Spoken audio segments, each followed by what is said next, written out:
कहानी का नाम है हंसी का सड़क। एक जमींदार था, बहुत ही अमीर था। उसके पास किसी बात की कमी नहीं थी, बस एक बात को छोड़कर। वह बहुत गुस्सैल स्वभाव का था। किसी ने उसे अपने चेहरे पर कभी हंसी नहीं देखी। नौकर उससे बहुत डरते थे। जमींदार जब लोगों को हंसते बिलखते देखता था तो और जल भुन जाता था। उसका भी मन हंसने को करता था, लेकिन उसके चेहरे पर हंसी आती ही नहीं थी। सर्दी के दिन थे। जमींदार अपनी हवेली पर बैठा था। वहाँ से उसकी नज़र सामने वाले मैदान पर गई। वहाँ एक फटी पोशाक पहने एक अजनबी बड़ी ज़ोर ज़ोर से हंस रहा था। जमींदार उसे देखकर हैरान हो गया। उसने उस अजनबी से चारों ओर देखा, पर वहाँ आसपास कुछ भी दिखाई नहीं दिया जिसे देखकर हंसी जाए। फिर वह व्यक्ति क्यों हंस रहा था? जमींदार को बहुत दिमाग लगाने पर भी यह बात समझ में नहीं आई। आखिर उसने अपने नौकर को बुलाया। नौकर अजनबी के पास पहुंचा। अजनबी उसे देखकर भी ज़ोर ज़ोर से हंसता रहा। नौकर बोला, भाई हंसते ही रहोगे या यह भी बताओगे कि तुम हंस क्यों रहे हो? तुम्हारे पास रहने को घर नहीं, तन पर पूरे कपड़े नहीं हैं, फिर भी हंसते जा रहे हो। कमाल है, इतनी करीबी से भी कोई कैसे हंस सकता है? वाकई बड़ी हैरान कर देने वाली बात है।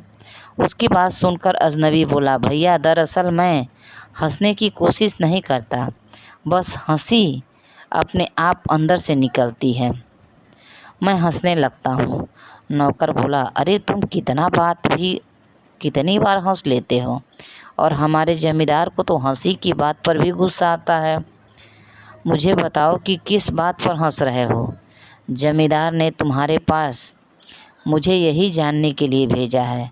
यह सुनकर अजनबी हंसते हुए बोला, बात तो मैं तुम्हें बता दूंगा, पर यह नहीं कह सकता कि मेरी बात सुनकर तुम्हारे जमींदार को भी हंसी आएगी, क्योंकि हर व्यक्ति को अलग अलग बातों और कारणों से हंसी जोर देने पर अजनबी बोला, ठीक है, मैं तुम्हें बता ही देता हूँ।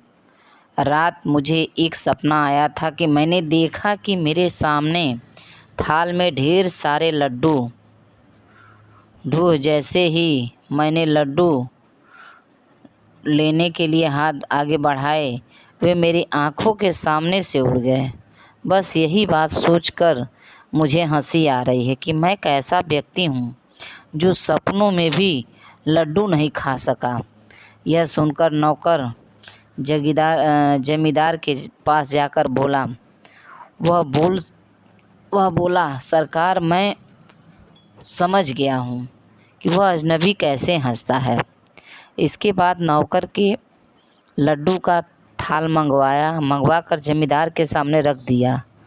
लड्डुओं को ऊपर उछालने लगा। फिर वह मालिक से बोला, मालिक, आप इन लड्डुओं को देखते रहिए और हंसते रहिए। यह अजनबी भी यही सोच कर हंस रहा है कि सपने में लड्डू उड़ते हैं। नौकर की बात सुनकर जमींदार ने उसे एक जोर का थप्पड़ लगाया और बोला, यह क्या बकवास है? नौकर अपने गालों को सहलाते हुए बोला, मालिक, उसने तो अपनी हंसी का यही कारण बताया है। यह सुनकर जमींदार चुप हो गया।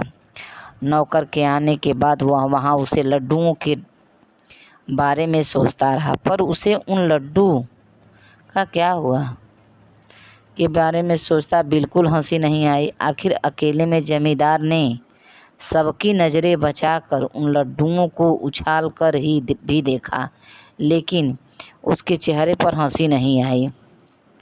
जमींदार और भी परेशान हो गया। वह अजनबी रोज़ वहां आकर ज़ोर ज़ोर से हंसता और जमींदार उसे देखकर कुढ़ता रहता। एक दिन जमींदार ने अजनबी की शिकायत राजा से कर दी और कहा कि महाराज, मुझे हंसी नहीं आती, पर गांव में एक